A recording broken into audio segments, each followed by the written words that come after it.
versículos 37 y 38. Estamos estudiando los pasos descendientes en la vida cristiana. Los pasos descendientes. Y hemos tomado como ejemplo los pasos descendientes de Pedro. Y yo voy a hacer una pregunta después que leamos.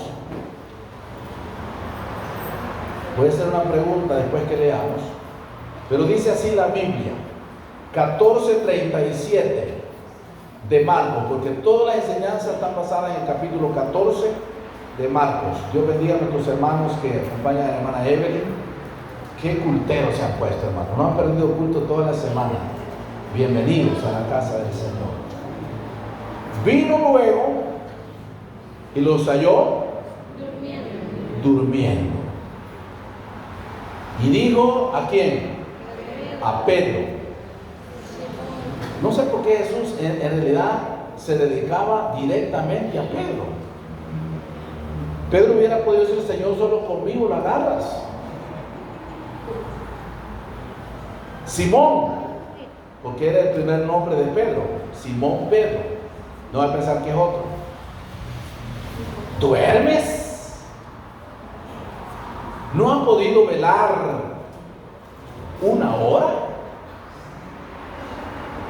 Velar y orar para que no entréis en tentación.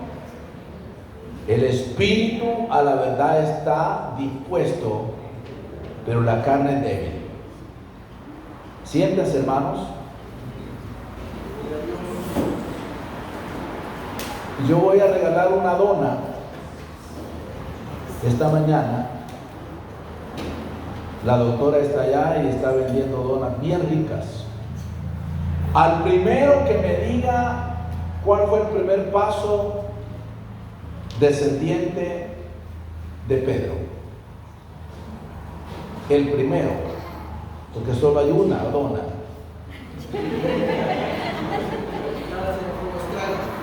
¿Cuál? Aventarse en modo extraño. No. Se perdió una dona, va a tener que pagarla al que la gane. Eso lo hablé yo el domingo pasado. Yo solo quiero ver cómo grabamos en nuestra mente. Alguien que me diga el primer paso por el cual yo hablé que Pedro, hermanos, comenzó a descender. ¿Tendrá una dona? Confianza en sí mismo. Casi.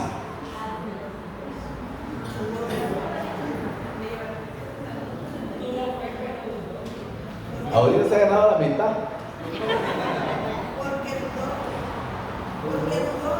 No fue porque dudó. Aquí nos vamos a estar toda la mañana. Mano Gerarda, Mana Vilma. Exceso de confianza. Demos un aplauso, Mana Vilma. Mana Vilma Gerarda. Por ser una pareja bien fiel, se van a dar una cada uno con Mano Gerarda. Ahí hermana Gaby,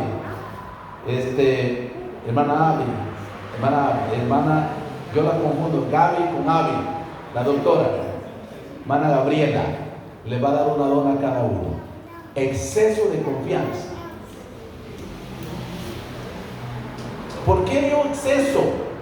Porque el Señor le dijo, todos ustedes se van a escandalizar de mí esta noche. Porque van a herir al pastor de las ovejas. Eso fue el domingo pasado. Eso estoy recapitulando para entrar en el tema de hoy. Y entonces Pedro le dijo, Señor, aunque todos se escandalicen, yo no. Eso fue exceso de confianza. Decimos que confianza es importante, pero el exceso Cuando uno confía tanto en sus capacidades, tanto en sus habilidades, puede llegar a confiar demasiado en sí mismo. Y Proverbios 28:26 dice: el que confía en su propio corazón es necio, mas el que camina en sabiduría será librado. Y Jesucristo dijo en Juan capítulo 15, versos 4 y 5: permaneced en mí y yo en vosotros. Eso fue la terminación del domingo. Como el pámpano no puede llevar fruto en sí mismo si no permanece en la vid, así tampoco vosotros si no permanecéis en mí, dijo Jesús. Yo soy la vid, dijo el Señor, vosotros los pámpanos. El que permanece en mí y yo en él, este lleva mucho fruto, porque separado de mí nada podéis hacer. Diga conmigo: nada. Y nada es nada.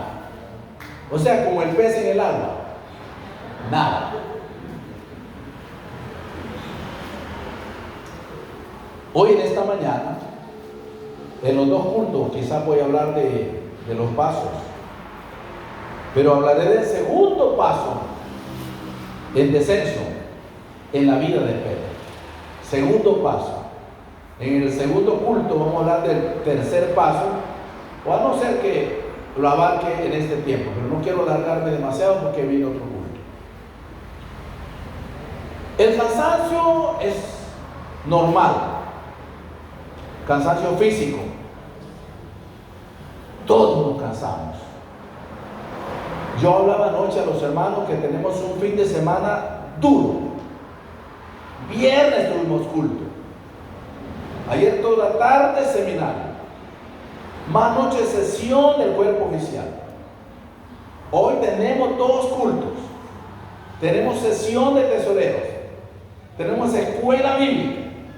Y las directivas van hasta que terminen su plan de trabajo, porque el martes volvemos a la sesión general de servidores y por esa razón hasta decidimos cancelar el culto el día de mañana, que se me había escapado. Mañana no hay culto de oración. Por una razón, yo siempre le digo a los líderes, a los diáconos, yo no quiero tener una iglesia cansada físicamente y cansada económicamente. Cuando una iglesia ya está, dice: no, yo ya demasiado. Lunes, martes, miércoles, jueves, viernes, sábado, y al llegar domingo sigo con mi gozo, y yo sé por qué. Está bien el gozo, pero físicamente hay cansancio. Solo figure tanta ropita que usted ensucia todos los días para venir a la casa de Dios. Y la esposa dice: ya no aguanto tanta ropa. Wow, está cansada la pobrecita. Ofrenda. Hay iglesias cansadas económicamente, porque cada creyente tiene una cuota, porque hay que, gracias a que nosotros no pagamos alquiler, pero hay muchas de nuestras iglesias que pagan casa para predicar. Y cada vez todos tienen una cuota de 25, 30, 40 dólares mensualmente. Ahí hay un cuadro donde van llenando. Gracias a Dios nosotros no tenemos ese problema. Y por la misericordia y la gracia de Dios no le debemos ni 5 a nadie como iglesia. Personalmente sí, debemos. Pero que la iglesia le deba a alguien, solo la luz y el agua que vamos pagando, los servicios básicos. Tenemos ese honor, hermanos. Tenemos esa bendición. Tenemos esa bendición. Pero cada 5 centavos que usted da, cada 10, cada cora, hay tesoreros. Ahí está encerrado el tesorero en la oficina. Ahí está hermana Marcela revisando todos los libros. Son 12 libros de contabilidad. Ni sé yo cuánto hay. Pero todo va minuciosamente cuidado, porque la administración financiera es importante en una iglesia. Cada pupusa que usted compra en la actividad, cada plato de comida, lo que las hermanas trabajan duro, ahí va registrado y está plenamente cuidado para servicio de la iglesia. Pero cuando la iglesia se cansa económicamente y se cansan físicamente, ¿sabe qué hacen algunos? No, el evangelio es demasiado duro. No es el evangelio. El evangelio no es duro. Las cargas que a veces se imponen son las duras. Y algunos dicen, no, mejor en el mundo allá no estoy pagando nada y se lo va a gastar igual. O en droga, allá no lo siente. Pero es una necesidad que en medio del cansancio, los discípulos estaban cansados. Así que el Señor les dijo, a la verdad, la carne es débil. Porque el Señor los dejó orando. El Señor se fue, los coloca y se va más adelantito a orar. Era la última oración del Señor. Y sigue llegando, hermano, a esta asistencia. Era una oración que se hizo en el huerto del Getsemaní, donde el Señor estaba ya para que fuera preso, prendido por las autoridades eclesiásticas de ese tiempo, los sacerdotes, los fariseos. Y el Señor está angustiado como hombre. No sé cuánto tiempo habían caminado. No andaba en carro, no andaba en vehículo, ni en Uber, no había nada, andaban a pie, sus sandalias polvorientas. Y por eso es que el Señor dice que cuando los llevó para orar, para que le ayudaran a orar, se durmieron. Cuando el Señor regresa, uno encima del otro estaban. ¿Quiénes eran? Pedro, Jacobo y Juan. Los tres amigos más de confianza del Señor. Pedro, Jacobo y Juan. ¿Cuántos discípulos tenía el Señor? Tenía 12. Pero él confiaba en estos tres. Muchas veces el Señor llevó a estos tres ya lo he mencionado, algunas actividades. Y aquí en este momento agarra a Pedro, Jacobo y Juan. Y sus mejores de confianza se durmieron. Es que orar es una necesidad, hermanos. Diga necesidad. Hoy vamos a orar por algunas necesidades hoy. ¿Listo? Vamos, Julio, todos los diáconos y el ministerio. Tenemos que orar por nosotros. ¿Cuántos oran por ustedes mismos? Porque es un peligro usted orando por los vecinos, orando por fulano, orando por el manatado, y por usted no ora. Los demás se están fortaleciendo con su oración y están viviendo de oraciones prestadas, y usted se le olvida orar por usted. Hay que orar por nosotros mismos. Hay que orar por nuestra familia. ¿Cuántos oran por su familia? Hay que orar por la iglesia, que es la familia de la fe.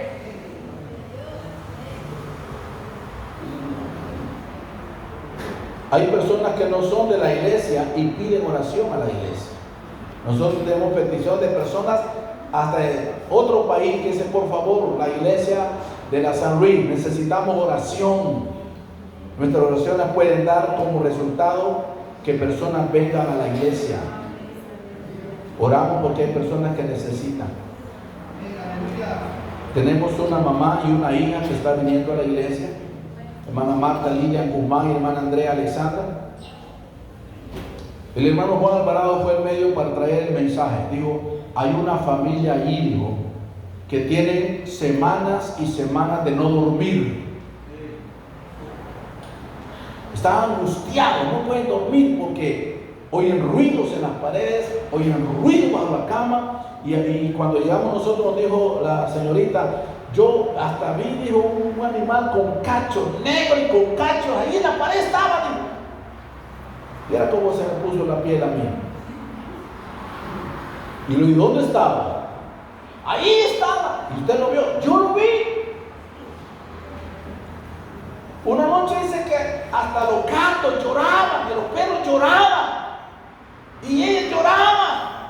Y yo le dije a un grupo de hermanos, vamos a ir a orar por esa casa, por esa familia. Gracias a los hermanos que me apoyaron, varios de los diáconos, hermanas, fuimos a orar. Y nos metimos a los cuartos, oramos, reprendimos por todas partes. Y esa fue la primera noche que ellas durmieron en paz. Fue la primera noche que durmieron tranquilas. Ahí están las hermanas viniendo a Dios, viniendo a la iglesia.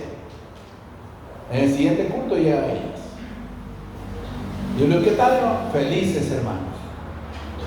Qué poder tiene la oración, ¿verdad? El hermano Tulio nos daba un testimonio de un sobrino, ¿verdad? Hijo de su hermana, que tuvo un problema en los Estados Unidos, detenido por una situación, y de repente el hermano Tulio puso la petición a la iglesia, la pusimos en el grupo de oración, la pusimos en la iglesia. Y el temor era que al salir de la cárcel ahí lo deportaran a El Salvador. Y no fue así. Salió y se quedó allá. Porque para Dios no hay nada imposible.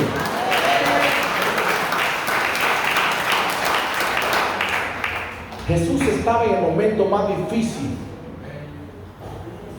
e invitó a estos hombres al jardín. Yo quiero que leamos desde el versículo 32 al 37 de Marcos 14. Dice así: vinieron pues a un lugar que se llamaba Getsemaní, y dijo a sus discípulos: sentados aquí entre tanto que yo oro. Note que él no les dijo ayúdenme a orar, porque el Señor no necesita de nosotros. Pero sí, cuando se llega a Pedro, le hace como un reclamo y le dijo, no, y tomó consigo a Pedro, a Jacobo y a Juan, y comenzó a entristecerse y a angustiarse. Jesús comenzó a ponerse triste, a ponerse angustiado, y les dijo: mi alma está muy triste hasta la muerte.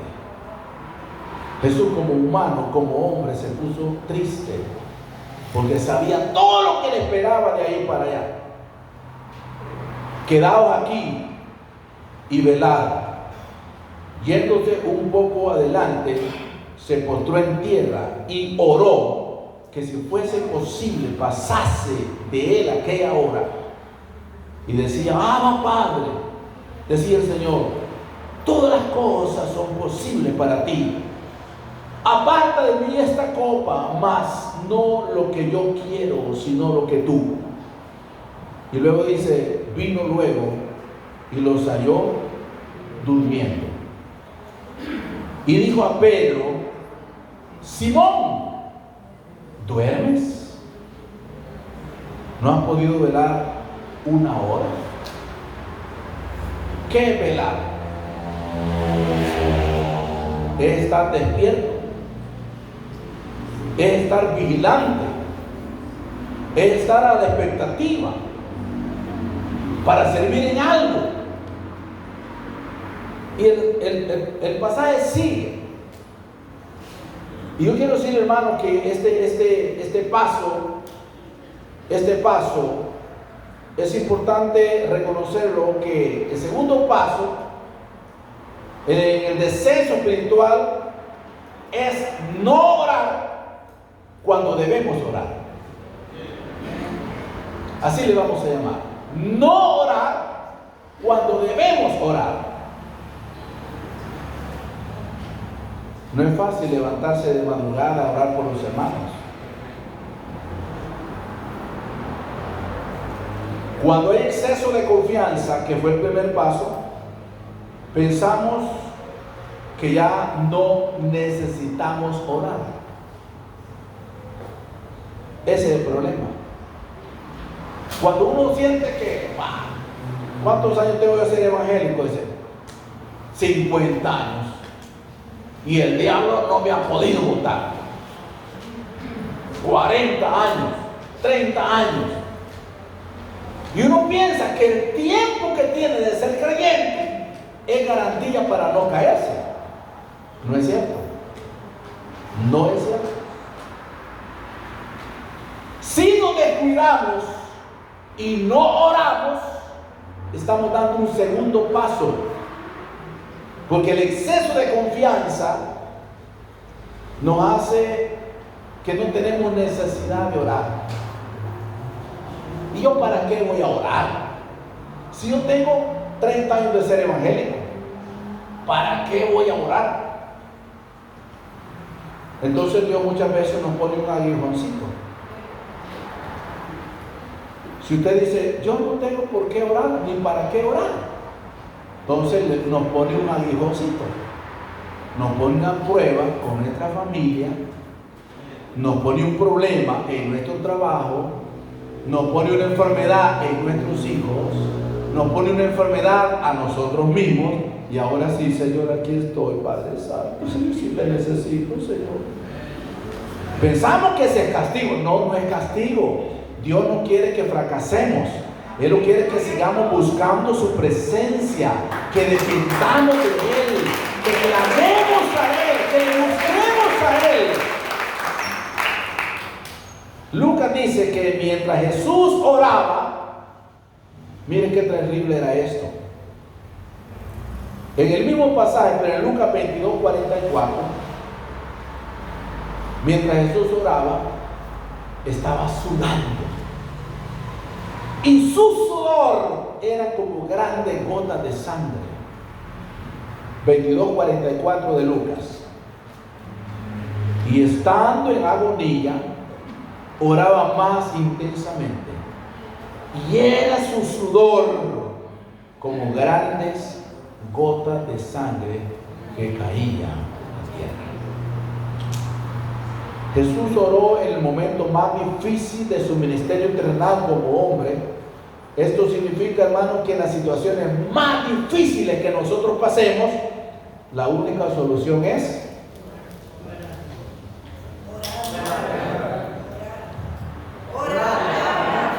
solo aquí oigo, aquí no oigo nada. Ah, no, es que yo tengo un oído que no escucho. Solo este está bueno. La única solución es orar.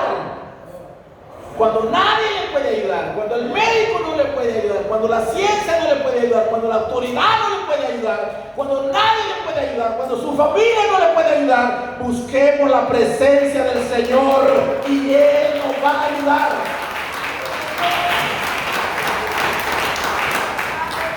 Es la única llave, no hay otra. Yo no he podido descubrir otra. Predicar no es la solución. Si hasta para predicar hay que orar. Fíjense que Jesús, le voy a contar un pasajito de Lucas capítulo 6, verso 12 al 16. 12 al 16. Jesús, para escoger a sus apóstoles, tuvo que orar. Dice así la Biblia, Lucas 6:12. En aquellos días Él fue al monte a orar. Y pasó la noche orando a Dios como hombre. Y cuando era de día, llamó a sus discípulos y escogió a 12 de ellos, a los cuales también llamó. ¿Por qué que dice sus discípulos? ¿Cuáles eran sus discípulos? ¿Cuántos eran los discípulos del Señor? ¿Cuántos se acuerdan cuándo mandó el Señor a evangelizar en una ocasión? Vamos a ver, esta es otra dona. El Señor tenía multitudes de gente que le seguía. Pero entre las multitudes escogió 70 para que fueran a evangelizar. Y de los 70 escoge 12. Y de los 12 escoge 3. Pero hablemos de los 12 que escogió. ¿Cómo los escogió? Primeramente, Él vio a todos los discípulos, porque discípulo es un seguidor, apóstol es un enviado. Eso significa esas palabras. Un discípulo es un aprendiz, un apóstol es el que ya aprendió y va, es enviado. Entonces el Señor se va y ora toda la noche y escoge a 12 de ellos, a los cuales les llamó apóstoles. No todos los seguidores eran apóstoles, fueron 12 apóstoles.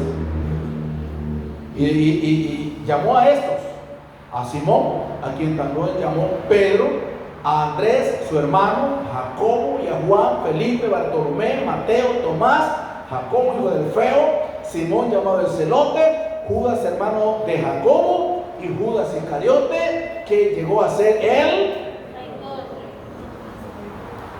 Note dos cosas. A pesar que oró mucho para escogerlos, le salió uno desleal. ¿Cómo se llamaba? Judas. Pero cuando el Señor lo llamó, no era traidor. La Biblia dice, llegó a ser el traidor. Así dice en mi Biblia. Y Judas Iscariote, que llegó a ser el traidor. Yo creo que cuando Jesús lo escoge, dice, son 12 los hombres que voy a llenar el mundo con el mensaje y los van a predicar. Él hizo una oración por ellos. En San Juan 17:20 dice, dijo el Señor, y no ruego solamente por estos, sino por los que han de creer en mí por la palabra de ellos. Por nosotros nos involucró. Pero Judas, el Señor llama a los 12 y Judas no era traidor. Jesús lo escoge para ser apóstol y le da un privilegio, wow, que no cualquiera lo tiene, tesorero. Porque el Señor recogió ofrendas. Dice la Biblia que el Señor recogió ofrendas. Muchos ricos daban mucho y una viuda dio un pobre. El Señor recogió ofrendas. Por si alguien dice, y en la iglesia, ¿por qué se recogió ofrenda? Jesús recogió ofrendas. Y por eso tenía un tesorero. ¿Quién era el tesorero? Era Judas. Pero Judas llegó a ser el traidor. Yo creo que se gastó los fondos. Y quizás el Señor pensó, ¿y si me cambia y no tengo fondos?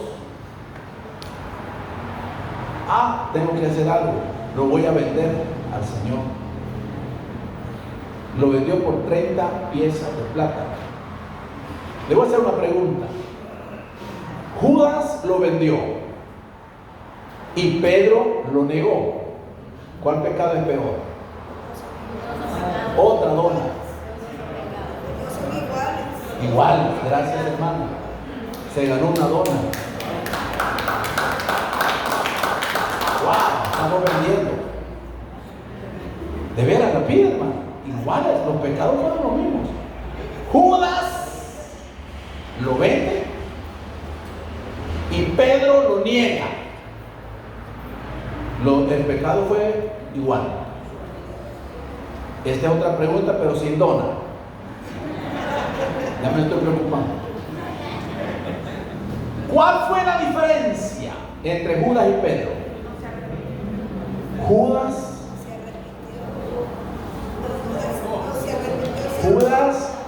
no se arrepintió. Lloró de remordimiento. Dijo, yo he pecado, tengo sangre inocente. Tira las monedas y se va y se cuelga de un árbol y se ahorcó. Pedro no. Se cumple lo que Jesús le había dicho. Antes que el gallo cante 2 veces, me vas a negar 3 veces. Y cuando el gallo cantó, se acordó de las palabras del Señor y dice que Pedro lloró amargamente. Algunos dicen, y el gallo lloró amargamente, pero el gallo no lloró. El gallo cantó y Pedro lloró. Y de ahí para allá es que vamos a saber los pasos ascendientes de Pedro. Pero aquí todavía va para abajo. Si Pedro hubiera orado Cuando Jesús le dijo, velad para que no entréis en tentación. Porque el espíritu está dispuesto, pero la carne es débil. Pedro no hubiera caído. Voy a ir aterrizando en 5 minutos. Yo quiero, hermanito, que me ponga estas 3 palabras. Hay 3 elementos esenciales en la oración. Número 1, pónganme ahí número 1. Número 1, Dios. Número 2, el cristiano. Número 2. Y número 3, comunicación. Comunicación es el 3. Gracias, mi amor. Ahí tenemos 3 palabras que son efectivas e importantes en la oración. Número 1, ¿quién es? Dios. Número 2. Número 3. Esas 3 cosas son importantísimas. Sin una de ellas no hay efectividad. Se lo voy a decir. Vamos a quitar una de esas palabras. Bórreme Dios. La palabra Dios me la borra. Sin Dios nadie escucha nuestras oraciones. Quitemos la 2. La palabra cristiano. Sin cristianos nadie habla a Dios.